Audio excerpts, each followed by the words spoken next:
I come from the north east और आज का जो विषय है भारत एट 2047। तो सबसे पहले मुझे लगता है कि इस टॉपिक में ही थोड़ा सा एक गड़बड़ है, क्योंकि गोवा 1960 में आया, त्रिपुरा 1949 में आया, सिक्किम 1975 में आया। तो सबसे पहले ये यूनिफॉर्मिटी जो हम हमेशा लाना चाहते हैं, कभी वस्त्र में हो, कभी भाषा में हो, कभी खाने में हो, आजकल हम सब चीज को एक यूनिफॉर्मिटी में लाना चाहते हैं। India is very unique country. India में आप यूनिफॉर्मिटी इतने आसानी से नहीं ला सकते। मैं जानता हूं कि बहुत लोग कोशिश करते हैं, लेकिन ये एक बात है कि हमें सब इसको मान के चलना पड़ेगा कि हिंदुस्तान एक झटके में नहीं आया। बहुत लोगों ने संघर्ष किया, किसी ने गोवा में किया, किसी मणिपुर में किया, त्रिपुरा में किया, कश्मीर में किया, हैदराबाद में किया। तो आप how do you see India in 2047? There are many inaccuracies as well. Let me start. The earlier speaker spoke about education. आपने शिक्षा के बारे में बात की। मैं आपको नॉर्थ ईस्ट के बारे में थोड़ा बात बताना चाहता हूँ, because I think this room is filled with North East because most of my Tripura Matha MLAs are here. मेरे राज्य में त्रिपुरा में हमने सबसे पहले सेंट्रल यूनिवर्सिटी 2006-2007 में,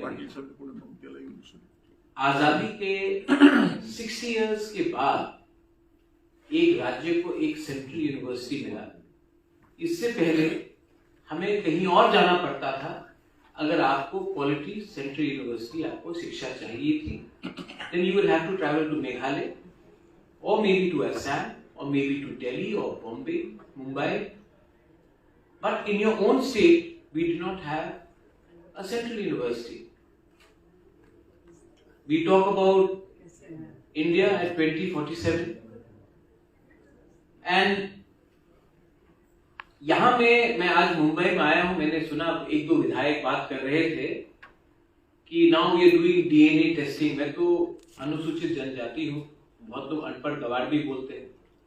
मेरे खुद के कजन ब्रदर्स लोग मुझे जो दिल्ली में हैं, जयपुर में हैं, they often consider me a lesser royal, because you're from the north east. मैं आपको एक बात बोलना चाहता हूँ। यहाँ में लोग, मैं आज सुन रहा था, they were talking about DNA, they were talking about cancer research, stem cell research.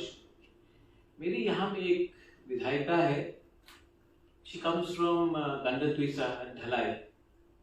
People still die of meningitis, diarrhea and malaria. So you can't talk about India by ignoring a certain part of India. मैं आपको बोलता हूँ how I see India in 2047. Many people measure India by GDP. Many people in this country measure India by G20. Many people in this country measure India by our image abroad. I measure my India, and I'm going to keep it to maybe 8 minutes, 1 minute extra I'll speak. I see my idea of India if my community, which is only 8 to 10 lakhs, 12 lakhs, can be around in 2047, speaking our own language, wearing our own clothes, and surviving in a 1.8 billion or 2 billion population. The real India I see, अगर हिंदुस्तान को एक रहना है, हिंदुस्तान को उन्नति करनी है, तो हिंदुस्तान के छोटे से छोटे संप्रदाय को, कोई भी धर्म हो उनको 2047 में रेलिवेंट रहना पड़ेगा। अगर आपकी आइडेंटिटी नहीं रहेगी तो हिंदुस्तान क्या है, भारत क्या है? विश्व में सब आपको ताली मारेंगे, आपके लिए ताली मारेंगे, लेकिन अगर एक नॉर्थ ईस्ट का एक क्षेत्र से अगर हम बचेंगे नहीं, हमारा वस्त्र नहीं रहेगा, हमारा भाषा नहीं रहेगा, हमारा आइडेंटिटी नहीं रहेगा, हमारा अस्तित्व नहीं रहेगा, तो ये कौन सा भारत के बारे में हम बात कर रहे हैं? बहुत लोग, मैं भी उस समय जिंदा नहीं रहूंगा, लेकिन हमारा जो संप्रदाय है, हमारा जो जनजाति है, हमारा जो ट्राइबल है, जो इंडिजिनस है, वो 2047 में सर्वाइव करेगा कि नहीं करेगा? Sir, you spoke about electoral reforms. Let me tell you, the biggest problem in this country, according to me, is we talk about हम दो हमारे दो, लेकिन in India, population is the only thing which makes you win elections. Today, I don't know if somebody is from Uttar Pradesh, but Uttar Pradesh decides what 30% of India is going to decide. So we who come from Northeast, Sikkim, Mizoram, Tripura, Nagaland, Meghalaya, what say do we have in this Indian democracy? Is this country based on population? Are you going to reward population and not diversity? But what I see is that if India has to prosper in 2047, you'll have to change the democracy as we say. We are supposed to be grateful for the great democracy. The great democracy these days only rewards numbers. Empathy has gone out. Jingoism and rhetoric has come in. So I think for us to survive in 2047, we will need to look after. When we talk about minority today, we talk about religion, but minority are also ethnicities. I speak for my region. I don't speak for the rest of the country. I think we should all speak for a region. हम लोग सबको अपने क्षेत्र के बारे में बात करना चाहिए. बहुत बार मैं जाता हूं और मैं सुनता हूं कि आपका तो छोटा राज्य है, आप तो बहुत कम है. जमीन, इमोशन और देश सिर्फ नंबर से नहीं बनता है, जुड़ने से बनता है. If India has to prosper in 2047, we'll have to think for a new economic policy. We'll have to think about climate change because we are not living in an insulated world. We have to think about unlearning what we have learned in the last 60 years. I'm not saying unlearning after 2014. I'm talking about unlearning throughout, because there are many things that we have to learn.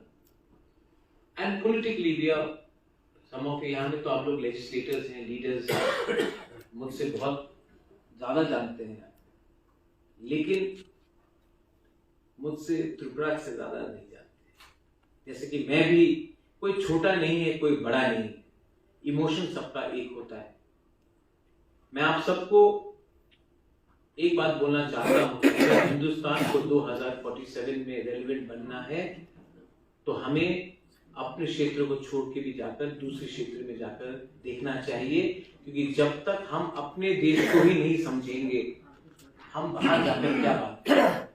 I think it is very important for us as legislators, as lawmakers, to travel and understand. Not go on junket tour, but go and understand. And I know there are some leaders here who have traveled the nook and corner of this country, and I see them in the room. We may be politically in opposite camps, but I do appreciate that. We have to learn to appreciate even the best qualities in our opponents.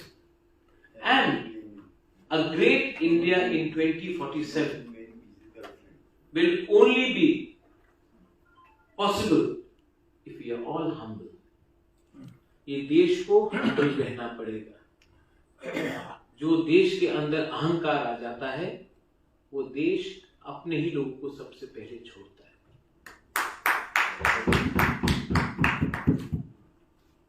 Finally मैंने थोड़ा ज्यादा समय लिया. मैं आपसे भी चाहता हूं कि आप भी इस सेशन के बाद हमसे बात करें.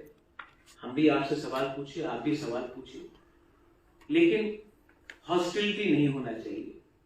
आजकल 9 बजे के टीवी चैनल्स में मैं देखता हूं हर जगह में India Pakistan line of war. ये इतना, इस देश में इतना, why is there so much of anger? Why are you so upset? क्योंकि they are paid for it. Yes. Tyagi ji तो सब जानते हैं. ये गुस्सा को भी हमें त्यागना पड़ेगा त्यागी जी. और जिस दिन ये कब तक ये चलेगा, ये कब तक ये चलेगा, और जब तक ये चलेगा इस मुद्दे में कोई बात नहीं करेगा. हिंदुस्तान, भारत, इंडिया, आप उसको कुछ भी कहे, ये किसी एक व्यक्ति का जागीरदारी नहीं है, ये हम सब की विरासत है. and that virasat has to be maintained through collective responsibility, humility, and unity.